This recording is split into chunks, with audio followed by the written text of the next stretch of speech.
No bigger idiocy in California than allowing rice farming. People are stupid. California has water issues and they're growing rice? Wow, what a waste of water. And again, I ask, why are we growing rice in California? Just because we can doesn't mean we should. Rice farming in a desert with scarce water is only something morons would think was a great idea. These and more like them are messages I received just this past month in the comments section of my Seeding Rice by Airplane episode. Many of you enjoyed it and in some cases learned a little something. Others, not so much. So today on Rice Farming TV, I'm going to give you an update on our crop, and I guess I'm going to show you how to grow rice in a desert. Rice farming in a desert? Only with government-subsidized cash and cheap Mexican labor, plus free land, is this possible.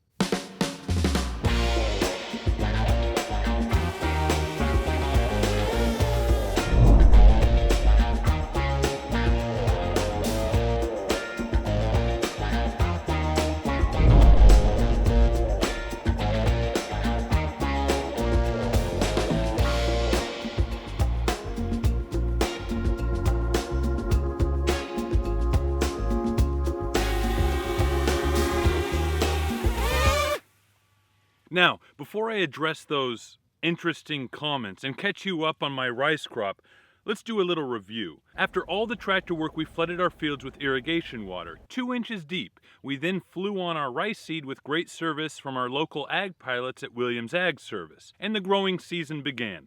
Our first field was planted on May 4th and our last on May 17th. Pretty excellent planting window considering we had late rains in March and April. Remember, our fields re-flooded before we could even start our tractor work. That was when even some of the back county roads flooded. It was right around the time when the Department of Water Resources, out of precaution, started releasing water from the Oroville Dam because the reservoir was reaching concerning levels, near capacity. Yeah, that May 4th to 17th planting window was pretty good considering how wet it was. We had to start working the soil in less than ideal conditions. We had to start the tractor work with portions of the field still muddy. Remember when I mentioned that in the John Deere 8640 Saves the Day episode? Man, I can remember that like it was yesterday. And thank goodness we did start as early as we did, because in the 3rd week of May, just after we seeded our last field, it started raining again, and hard. I can remember going to work that first day of the storms. I remember knowing that it was going to be bad,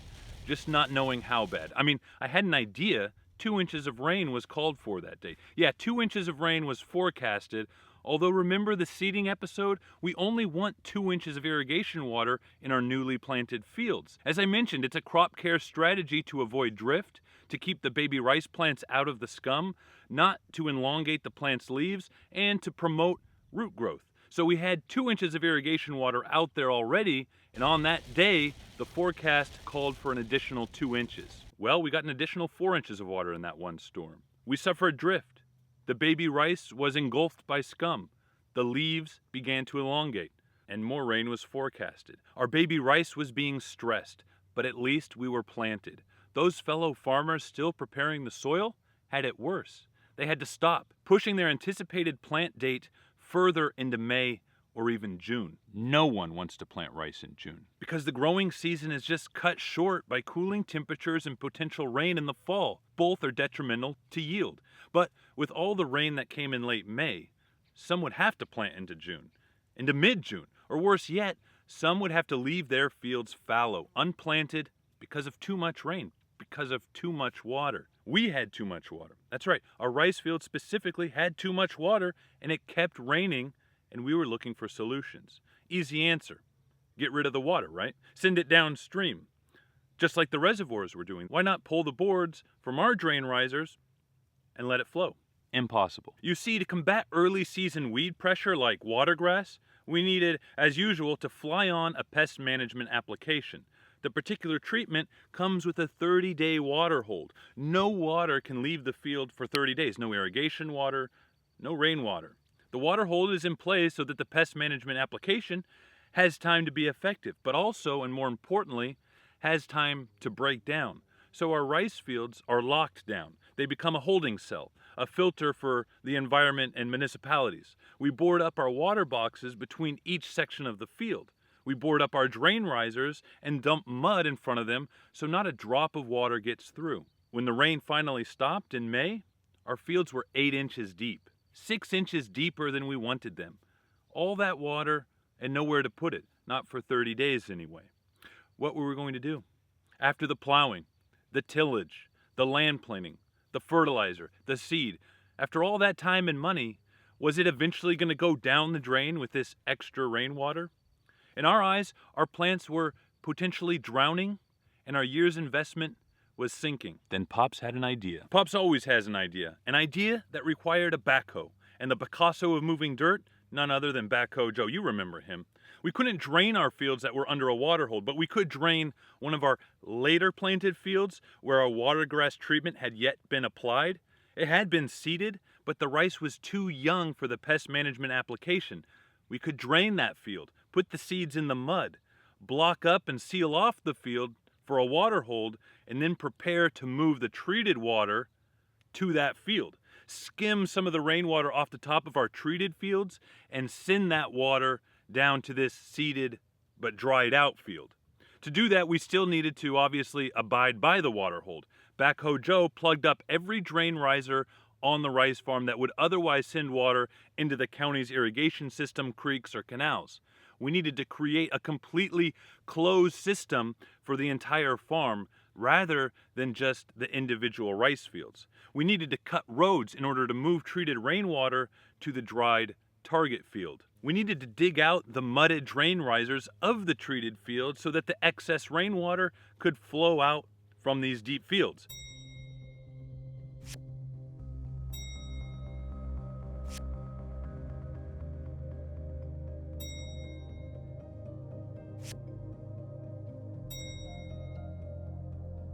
We needed to dig out the side of a rice field that otherwise wouldn't naturally flow to that targeted field. We needed to contact the county ag commissioner for approval and oversight.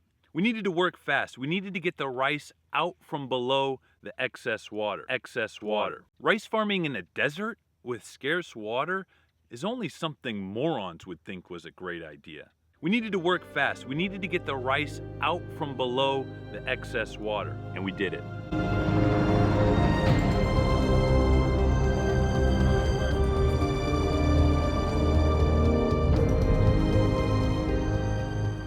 We may have lost a little to drift. We may have stretched out the rice plant's younger leaves. We may have lost some pest management efficiency from dilution. We definitely had to do a lot of extra work.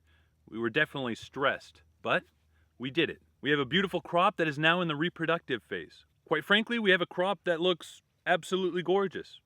We're now able to take a breath and enjoy our surroundings. Like this fox that was hanging out by an old abandoned rice dryer. He's a cute little guy. Or this gopher snake causing a traffic jam on our old dirt road. Or watching this train slowly cruise past where we'll eventually deliver our harvested rice this year. Red top rice dryer. The ag planes flying through the clear blue sky, passing above us. Now what were we talking about at the top of this episode before the crop year recap? Yeah, that's right. Rice farming in a desert. Only with government subsidized cash and cheap Mexican labor plus free land is this possible. Wow. I don't know how other rice farmers would respond to such a comment or any other of the comments I read at the beginning of this episode. What I do know is that I'm proud to be a third generation California rice farmer. I'm proud to work alongside my fellow rice farmers, families that have been growing rice in this state for over 100 years, drought years and flood years. This is a sustainable crop. Rice farming in a desert. California's terrain is diverse, and not just a large desert. The state's rice growing region is located in the water-rich northern Sacramento Valley. We have several reservoirs and an intricate irrigation system running through our cropland. But even before all that infrastructure, this region was a natural floodplain, a wetland habitat. And our rice fields are now the closest thing to that natural habitat, supporting over 200 wildlife species, including millions of winter migratory birds traveling along the Pacific Flyway. Do you know how much it would cost to acquire that amount of land and turn it into a comparable habitat for this wildlife? Just $3 billion. Rice farming in the desert, only with government subsidized cash. Government subsidies? No. Only in the case that the price of rice drops to a dramatic low where the government subsidize us with price support so the floor doesn't drop out beneath us. The price would be so low that even after the subsidy, we'd probably break even on our crop. So the government is not sustaining us. What is sustaining us and what has sustained us for over 100 years of rice farming is the efficient use of resources, including water, as well as science and technology, and hard, very hard work. Rice farming in the desert, only with government-subsidized cash and cheap Mexican labor. Cheap labor? State-regulated minimum wage is increasing annually now. Labor is not cheap, nor should it be, though, to find good, dependable help. And ethnicity has nothing to do with it. Rice farming in a desert, only with government-subsidized cash and cheap Mexican labor, plus free land, is this possible. Free land? No. I'm sorry, but that's just crazy. That's actually the crazy cherry on top of the crazy cake, man. Don't be crazy. You want to make a case for abolishing the California rice industry due to water usage? 2019 is not the year. As you watch this, reservoirs are full, above historical average. The deep snowpack in the Sierra Nevadas are melting and supplementing these already full reservoirs. Water is being released because of this. And guess what? Our crop year and water needs is almost over. We're going to drain these fields in a matter of weeks. And as I suspect, much of the water being released by the reservoirs is going out into the San Francisco Bay unused. Our water storage is full. We have a surplus of water. Do we need more water storage in the North State? Yes, absolutely. So spend your voting power wisely. But just for fun, let's say we do abolish rice. Rice is a dietary staple, and the California rice industry obviously supplements the global food supply. In the state, we produce around 4.5 billion pounds of rice a year and sell 50% of it domestically. Take that away, and where are you going to get it? China? China? China? Okay. But what about the hundreds of small rural towns that the rice industry supports? The mechanics, tractor operators, ag pilots, small business owners, diners, hardware stores, machine shops, thousands of jobs. Where are you going to make up that $500 million the California rice industry contributes to our state's economy? And what about the wildlife benefit I mentioned before? What's going to happen when this ground goes unplanted and barren? Just like those fields that were left out this year due to those late rains in May, look at them. They're contributing next to nothing. That's what you want? Maybe you want Mother Nature to calm down. The state seems to be either in a drought situation or a flood situation. Either way, if water is your concern, then we need more water storage to help alleviate both scenarios. Look up Sites Reservoir. We've been pushing to have it built for years. If it had been built before this past winter, it'd be full right now. 580 billion more gallons of water for the environment, municipalities, and agriculture. I mean, that would be one solution towards a lot of people's anxieties of water storage. And I always think it's better to build up than tear down. So what do you think? You think that anyone who would say in the previous episode, wow, what a waste of water, made it this far in this episode? I hope so. I hope someone was educated. And speaking about education, more to come on Rice Farming TV, my friends. Remember, we bought a beautiful yellow school bus? Also, I'll be scouting my fields with the Quantix hybrid drone and sharing my experience. That's all coming up soon. Thanks for watching. Thank you for all your supportive comments, and don't worry, I'm not bothered by the negative, uneducated ones. But I do feel that they need to be addressed. I hope this didn't come off too ranty, but I needed to give you an update on the rice fields, an update on how I was feeling, and just share a little bit more of the California rice industry as a whole. Until next time, much love, thumbs up,